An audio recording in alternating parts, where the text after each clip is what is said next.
नमस्कार सर। नमस्कार जी। क्या शुभ नाम है जी आप जी का? जी मेरा नाम संजय दास है जी। सर कहाँ से आए हैं आप? जी मैं फरीदाबाद से आया हूँ। सर परमचंद सतगुरु रामपाल जी महाराज की शरण में आने से पहले आप कौन सी भक्ति करते थे? सर परमचंद सतगुरु रामपाल जी महाराज की शरण में आने से पहले ये विष्णु भगवान मतलब ये देवी देवता जो भी हैं, शंकर जी, पार्वती, मतलब शेरा वाली माँ, इन सब की भक्ति किया करता था। सर जो आप भक्ति करते थे विष्णु भगवान की, शंकर जी की, शेरा वाली माता जी की, उस भक्ति से आपको क्या लाभ मिलता था? सर नुकसान ही नुकसान ज़्यादा होता था, इतना कुछ लाभ नहीं मिलता था। तो सर फिर आप परमचंद सतगुरु रामपाल जी महाराज की शरण में कैसे आए? सर सतगुरु रामपाल जी महाराज की शरण में मैं अपने मम्मी पापा के ज़रिए से आया हूँ। पहले 2 साल से मेरे मम्मी पापा इनकी शरण में चल रहे हैं, सतगुरु रामपाल जी महाराज जी की। तो वो चलते थे, फिर उन्होंने मुझे भी बताया घर पे कि भाई तू भी चला कर वहाँ, लेकिन मेरी समझ में नहीं आई थी, या परमात्मा का आदेश नहीं होगा बुलाने का, तो इस वजह से मैं समझ नहीं पाया था। उन्होंने बहुत कहा मुझसे कि भाई तू चल हमारे साथ सत्संग में, वहाँ चला कर हम जाते हैं वहाँ। और फिर परमात्मा जी की वाणी भी चलती थी घर पे हमारे, और सुबह शाम नित्य नियम और संध्या आरती वगैरह भी किया करते थे हमारे पापा मम्मी, और माला भी जपते थे। तो मैं उनसे यही कहता था, मैंने कि क्या तुमने सत्संग ले लिया है और ये गुरु जी के चक्कर में पड़ गए हो, कुछ नहीं है, कोई फ़ायदा नहीं होता इन चीज़ों से हैं, और सब ये ऐसे मतलब परमात्मा ना बुलवाए मेरे मुंह से, मैं निंदा किया करता था।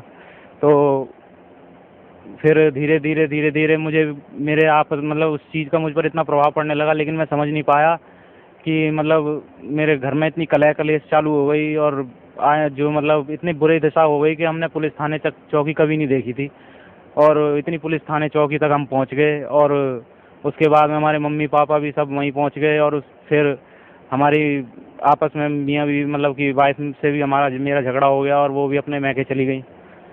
तो एक दिन ऐसा आया कि मैं अपना इतना, ये अमरदास भगत जी चल रहे हैं यहाँ सत्संग में, तो वो अचानक हमारे पापा के साथ एक बार सत्संग से यहाँ से गए थे, तो उन्होंने मुझे बताया कि भाई भगत जी आप वहाँ जाओ एक बार, और मैंने उन्हें अपनी प्रॉब्लम बताई कि मेरे साथ ऐसे ऐसे हुआ है।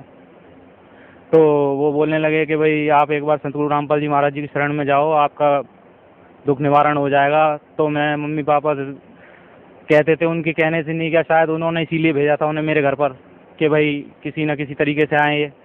तो वहाँ पे मैं पहुँचा, उन्होंने मुझे बताया कि भाई जैसे ही फिर मैं एक दिन तो ये इतना परेशान हो गया कि फिर उन्होंने किसी ने मेरे को एक बता दिया यहाँ आने से पहले, फिर मेरी एक इतनी अड़चन आ गई कि किसी ने मुझे बता दिया कि भाई किसी गुरु की शरण में मत जाओ और तुम वहाँ चलो, एक तांत्रिक के चक्कर में पड़ गया मैं। और उसने मुझे बताया कि मैं तुम्हारे बच्चों का दिमाग ऐसा कर दूंगा और वो क्या कहते हैं अपने आप खींचे चले आएंगे तुम्हारे पास।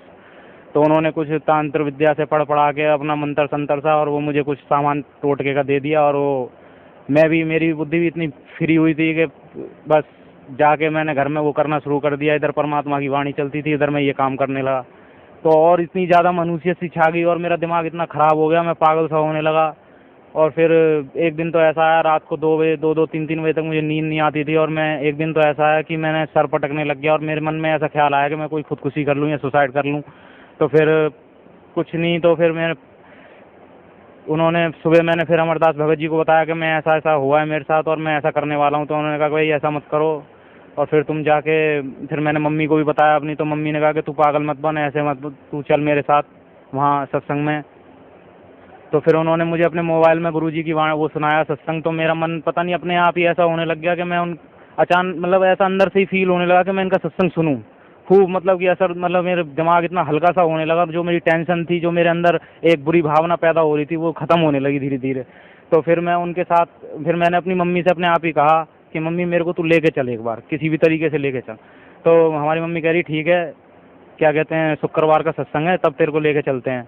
तो मैंने फिर जहाँ मैं काम पे जाता था, तो आप ये समझ लीजिए कि 2 दिन पहले ही मैंने छुट्टी कर ली वहाँ से, और मेरे को काम में किसी चीज़ में मन ना लगे मेरा, और बस यही लगन लगी हुई थी किसी तरीके से मैं वहाँ पहुँचूँ आश्रम। तो मैं आश्रम, परमात्मा की कृपा हुई सतगुरु रामपाल जी की, और मैं यहाँ आया। तो पापा जी ने मेरे कहा कि भाई चल तुझे दिखाता हूँ कि परमात्मा का कितना हिसाब किताब है, और परमात्मा ने कितना सुविधाएं दे रखी हैं भगत जनों को, अपने दासों को। तो वहाँ पे जाके फिर मैंने देखा, मैंने कि मुझे अभी कोई सुविधा नहीं देखनी, मेरे को सिर्फ एक, अब पहले परमात्मा का नाम उपदेश चाहिए। तो फिर मैं आते ही पहले मैंने नाम लिया, नाम लेने के बाद मैं आशीर्वाद लिया सवेरे। आशीर्वाद जैसी सर परमात्मा ने मेरे सर पे हाथ रखा तो मेरा शरीर इतना ऐसा हो गया एकदम हल्का, और मेरे को ऐसा लगा। और फिर मैंने अपने मुख से भी ये कहा, और मैं भगत जियों से आया था तो रो भी रहा था और कह भी रहा था कि भाई मेरे साथ ऐसे ऐसे परेशानी हुई और मेरे बच्चे मुझसे छोड़ के चले गए और ऐसे ऐसे बात। तो अब ऐसा हुआ कि एकदम भगत जियों से कईयों से कहा मैंने, तो वो बोलने लगे कि आप बस जब आशीर्वाद देने आए गुरुजी तो उनके पास चले जाना और खड़े हो जाना सामने, और वो आपके मन की दशा खुद ही जान जाएंगे। मगर मेरी आत्मा ऐसी अंदर से कह रही थी कि मैं अपने मन की बात जो है वो गुरुजी से अपने मुख द्वारा खुद ही बोल दूं। हैं तो मैं आया यहाँ पर, आने के बाद में आशीर्वाद लिया। मैंने आशीर्वाद लेके गुरुजी से खुद मैंने कह दिया कि परमात्मा मेरे साथ ऐसे ऐसे हुआ, जिस तरह आपने मुझे अपनी शरण में खींचा है उसी तरीके से आप मेरे भी बच्चों को भी आप अपनी शरण में बुला लीजिए। और परमात्मा की ऐसी कृपा हुई। एक बार वहाँ गया था अपने मामा जी के यहाँ, मेरे मामा जी की बरसी थी अपनी मम्मी जी के साथ। तो मैंने सवेरे वहाँ 5 बजे करीब परमात्मा ने स्वयं मुझे आके सतगुरु रामपाल जी महाराज ने दर्शन दिए, और उन्होंने मुझसे क्या कहा मुझे कुछ नहीं पता चला, और मैंने उनसे क्या कहा कुछ नहीं पता चला, जबकि बिल्कुल पास में बैठ के उन्होंने मुझसे बात की। लेकिन मुझे यही नहीं पता चला कि उन्होंने मुझसे क्या कह दिया और मैंने उनसे क्या कहा। उसी टाइम मैंने कहा कि मैंने कि मम्मी जो कुछ हो जाए मैं अपने बच्चों को खुद लेके आऊँगा। शायद परमात्मा ने अपना आदेश दिया हो, मुझे मेरी अर्ज़ सुन ली हो, मेरी पुकार सुन ली हो कि जो मैंने उनसे अरदास की थी, और वो मेरे बच्चे मेरे पास आ गए आज। और फिर मैंने ये भी अर्ज़ लगाई थी कि परमात्मा आप एक बार मेरे बच्चों को अपने पास बुला लूँगा, और आज उनकी कृपा हुई और मेरे बीवी बच्चे भी यहाँ आए हुए हैं, उनको मैंने आज नाम उपदेश दिलवाया है। और मेरी मम्मी के पैर इतने ख़राब हो गए थे, इतने बेकार हो गए थे, जख्म इतने भारी भारी हो गए थे कि सब जगह दिखा लिया। डॉक्टरों ने सब ने ये कह दिया कि भाई इनके तो पैरों में सेप्टिक फैल गया और हो सकता है इनके पैर काटने तक की नौबत आ जाए। लेकिन किसी एक ब्रह्मा कुमारी में चलते थे भगत जी, वो ब्रह्मा कुमारी जी को सत्संग को छोड़ के फिर यहाँ आए। यहाँ आने के बाद में उन्होंने मेरे पापा को बताया कि भाई भगत जी आप वहाँ चलो और आपका दुख निवारण वहाँ हो जाएगा। तो हमारी मम्मी को पापा लेके आए, तो पहले महीने से ही उनको इतना आराम फील होने लगा कि बस जिसका कोई, वो खुद कहने लगी अपने मुंह से कि मेरा दर्द बंद हो गया है पैरों का, ये है वो।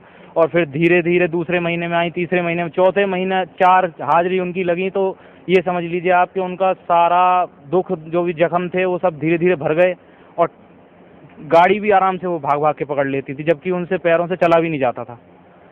तो इस तरीके की कृपा हुई मालिक की, और आज उनका मैं लाख लाख धन्यवाद करता हूँ जो उन्होंने मेरा परिवार फिर से जोड़ दिया और मेरी मम्मी का रोग काट दिया, और आज हमारे घर में पूर्ण रूप से सब तरीके से सुख शांति है। सर पहले आप जो भी भक्ति करते थे उससे आपको कोई लाभ नहीं मिला, और यहाँ तक कि आपके परिवार भी बिखर गया, और उस मानसिक तनाव में आप भी आत्महत्या करने के लिए सोचने लगे। फिर आप परम संत सतगुरु रामपाल जी महाराज की शरण में आए, तो उन्होंने आपकी खोई हुई जो ज़िंदगी थी वो भी लौटाई, आपको परिवार का सुख भी मिला, और आप एक सभ्य ज़िंदगी आज जी रहे हैं। तो सर भगत समाज को क्या संदेश देना चाहते हैं आप?